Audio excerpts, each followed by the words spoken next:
Le flash foot du jour, l'UEFA a sorti un classement des joueurs le plus rapides cette saison en Ligue des Champions. En tête, Erling Haaland, qui a atteint une pointe de 36,6 km/h.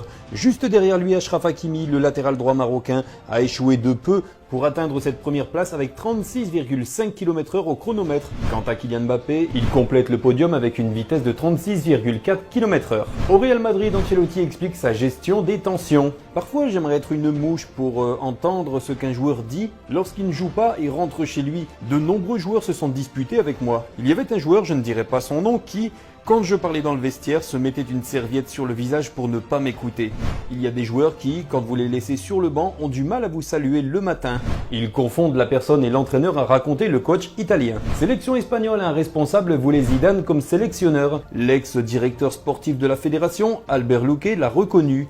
Je vais le dire pour la première fois, j'aurais essayé de convaincre Zidane. Ça aurait été la première fois qu'il n'y aurait pas eu un sélectionneur espagnol. J'aime les gestionnaires de vestiaire et Zidane, sans être un grand entraîneur, gère très bien. Je savais que ça aurait été difficile, mais il aime l'Espagne. Sa femme est espagnole, il vit à Madrid. Il ne pouvait pas rejoindre l'équipe de France, a révélé Luque pour la Cadena Ser.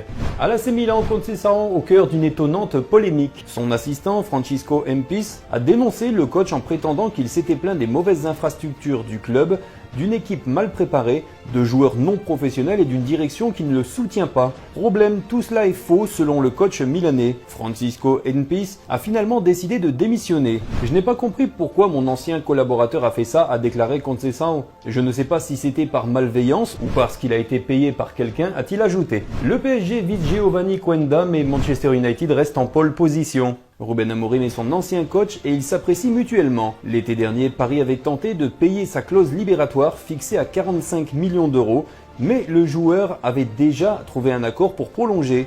Luis Campos ne compte pas lâcher l'affaire et pourrait formuler une nouvelle offre. De son côté, le Sporting espère récupérer au moins 60 millions d'euros sur ce transfert.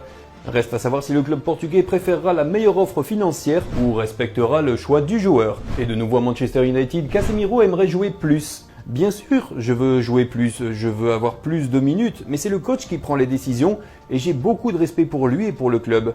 Je suis ici et disponible et je suis prêt. Comme je l'ai dit, à chaque fois que je vais à Carrington ou à Old Trafford, j'essaye de faire de mon mieux, c'est ma plus grande qualité, a-t-il confié. Pour rappel, il a souvent été lié à un départ vers l'Arabie Saoudite. Affaire à suivre. À Al Nasser, Cristiano Ronaldo tacle un sosie approximatif. Avant la rencontre du soir, alors qu'il se préparait avec ses coéquipiers, Cristiano Ronaldo a repéré un homme se présentant comme son sosie dans les travées du stade. Amusé, l'ancien du Real Madrid lui a lancé avec humour « Frérot, tu ne me ressembles pas, tu es très moche ». Ce à quoi le faux CR7 a répondu « Tu es le meilleur ». Ronaldo a terminé l'échange avec un clin d'œil et un pouce levé. Le sosie appréciera.